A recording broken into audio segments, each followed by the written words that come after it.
हाँ, पिछली वीडियो में हमने 9th क्वेश्चन तक डिस्कस कर लिया था और इसी वीडियो में हम 10th क्वेश्चन जो कि हमने पिछली वीडियो में छोड़ दिया था उसको डिस्कस करेंगे। और इस वीडियो में मैं बताना चाहूँगा कि प्रीलिम्स एलिमिनेशन और गेस वर्क की ट्रिक से हम क्वेश्चंस को सॉल्व करते हैं। इसमें आधा नॉलेज या फिर आप कहें तो नॉलेज अप्लाई नहीं होता है। ज़्यादातर हम एलिमिनेशन और गेस वर्क की ट्रिक से ही क्वेश्चंस को सॉल्व करते हैं। और ये यूपीएससी 2019 का पेपर आप 2020 या 2021 के क्वेश्चंस को भी देख सकते हैं, जो कि मेरे चैनल पे पहले से ही वीडियो अपलोडेड है, उन पर मैंने उनको सॉल्व कराया है। और यदि आपको प्रीलिम्स क्लियर करना है तो आपको गैस वर्क और एलिमिनेशन का यूज़ करना ही होगा। तो इस वीडियो को कम्प्लीटली एंड तक वॉच कीजिए। और यदि आपको मेरी ट्रिक्स या फिर जो एलिमिनेशंस गैस वर्क जो भी स्किल्स हैं वो अच्छी लगें तो आप मेरे चैनल को सब्सक्राइब भी कर सकते हैं और अपने फ्रेंड्स को शेयर भी करिए और मेरी वीडियो को लाइक भी करिए। तो चलिए हम अब 10th क्वेश्चन से स्टार्ट करते हैं। तो इसमें इस क्वेश्चन को देख लेते हैं। इस क्वेश्चन में लिखा है with reference to force labour vishti in India during the Gupta period, which of one of the following statement is correct? It was considered the source of income for the state, a sort of tax paid by the people। हो सकता है। अब B option को देखिए, it was totally absent in Madhya Pradesh and Kathiawar regions of Gupta empire. इसको तो आपको eliminate कर देना, क्योंकि यहाँ पर वर्ड है टोटली, जो कि एक्सट्रीम स्टेटमेंट है और आपको रिस्क तो लेना ही होगा। अब देखिए, the force labour was entitled to weekly wages. अब आपको एक लॉजिक लगाना है कि जो फोर्स लेबर हुआ करते थे हिस्टोरिकल पीरियड्स में, यदि उनको वीकली वेजेस दी जाती होंगी और अभी तक दी होती तो लेबर रिफॉर्म्स ही नहीं होते। वीकली वेजेस इंडिपेंडेंस इंडिया के बाद ही स्टार्ट हुई हैं, जो लेबर एक्ट और आईएलओ आपने सुना होगा उसके बाद। तो आप सी ऑप्शन को एलिमिनेट करेंगे। अब बात आपका गेम बचता है ए और डी के बीच में। अब 50% चांस है कि आपका ऑप्शन सही हो जाएगा। अब 10th क्वेश्चन के डी ऑप्शन को देखिए, the eldest son of the labourer was sent as forced labor। और फर्स्ट स्टेटमेंट को देखिए, it was considered a sort of income for the tax, a sort of tax paid by the people। यदि वो tax people tax भरते थे तो वो अपने यंगेस्ट सन को भेजेंगे, क्योंकि एल्डेस्ट सन उतना टैक्स नहीं दे पाएगा। मान लीजिए किसी की 30 ईयर है और 40 ईयर पे वो रिटायर हो जाता है, बस 10 साल कम कर जाएगा। और उसी की जगह एक यंग चाइल्ड है जो कि 10 ईयर है, तो वो 30 ईयर्स काम कर पाएगा। तो जो उसके वो होंगे पेरेंट्स, वो एल्डेस्ट सन ने यंगेस्ट सन को भेजेंगे। तो इसके साथ ऑप्शन हो जाएगा ए। इसका करेक्ट ऑप्शन है ए। तो आप कैसे लगा आपको ये ट्रिक, आप मेरे कमेंट सेक्शन में मुझे बता सकते हैं। अब हम नेक्स्ट क्वेश्चन की ओर बढ़ते हैं।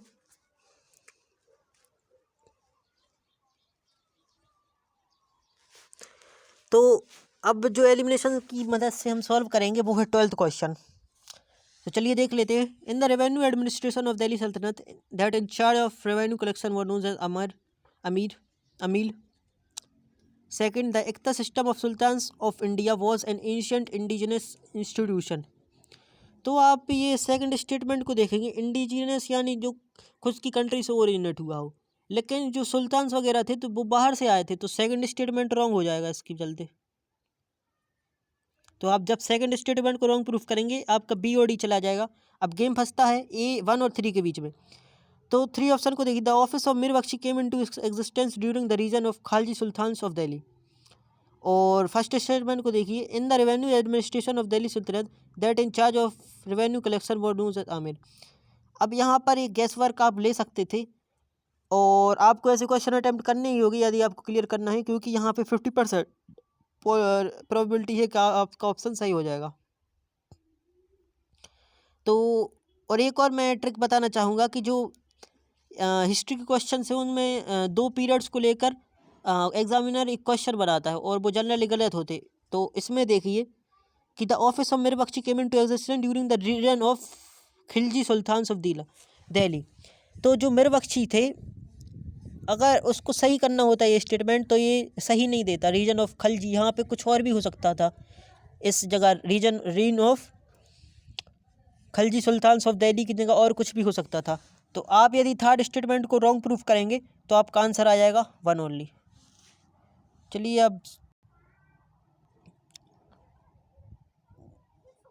अब नेक्स्ट क्वेश्चन को डिस्कस कर लेते हैं जो एलिमिनेशन की सहायता से सॉल्व हो सकता था।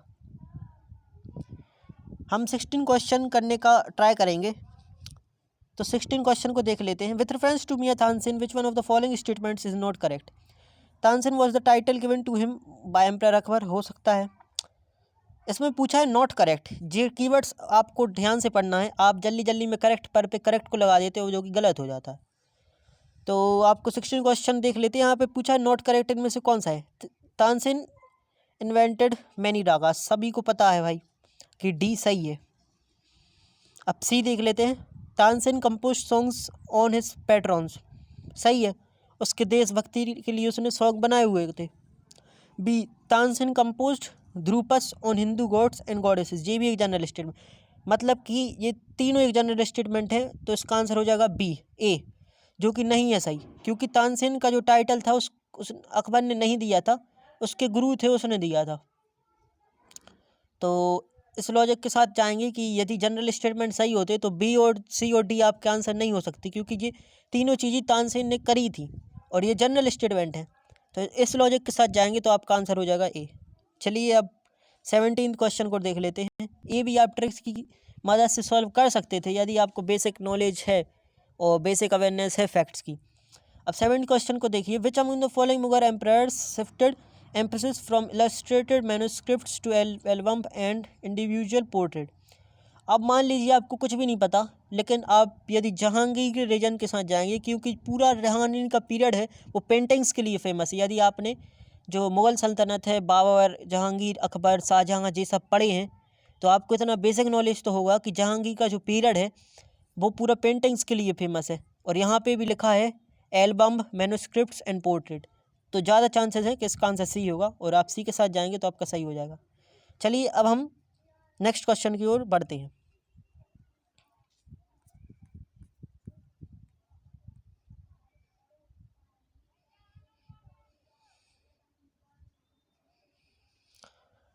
तो चलिए देख लेते हैं हम नेक्स्ट क्वेश्चन, जो कि ट्रिक्स की सहायता से सॉल्व हो सकता था उस टाइम पे।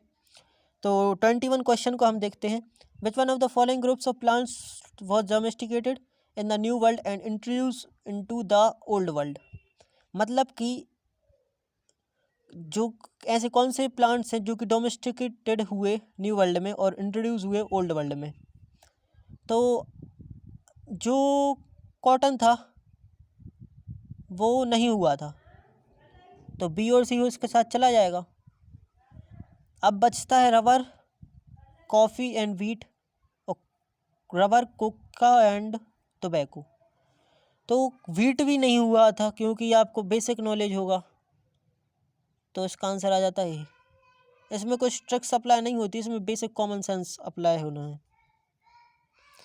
चलिए कुछ और क्वेश्चन को देख लेते हैं जो कि ट्रिक्स सहायता से सॉल्व हो सकता था। अब 28 क्वेश्चंस को देखिए। Some of consider the following statements, some species of turtles are herbivorous. तो मैं बताना चाहूँगा जहाँ पे भी सम है आपको जनरली सही मानना है, वो सही भी होता है, तो सही हो जाएगा। Some species of fish are herbivorous, हो सकता है यार, मान लीजिए कि 100 स्पीसीज है फिश की और एक उनमें से हर्बीवोरस निकल जाए, तो यदि आप इसको फैक्ट को सही मानेंगे और आप हर एक स्पीसीज को जान कर सकते हैं कि हर्बीवोरस है या नहीं, एक या 0 पॉइंट कुछ % हर्बीवोरस निकल भी जाएगी, इसलिए सम है, सब में सही होगा। तो इसका आंसर हो जाएगा डी, जो कि है 1, 2, 3 और 4। तो आप बता सकते हैं आपको कैसी लगी मेरी ट्रिक्स। और अब अगली वीडियो में है, अब अगले क्वेश्चंस लाएंगे। यदि आपको मेरी ट्रिक्स अच्छी लगी हो तो आप मेरे चैनल को सब्सक्राइब भी कर सकते हैं। और थैंक यू, गुड बाय, जय हिंद।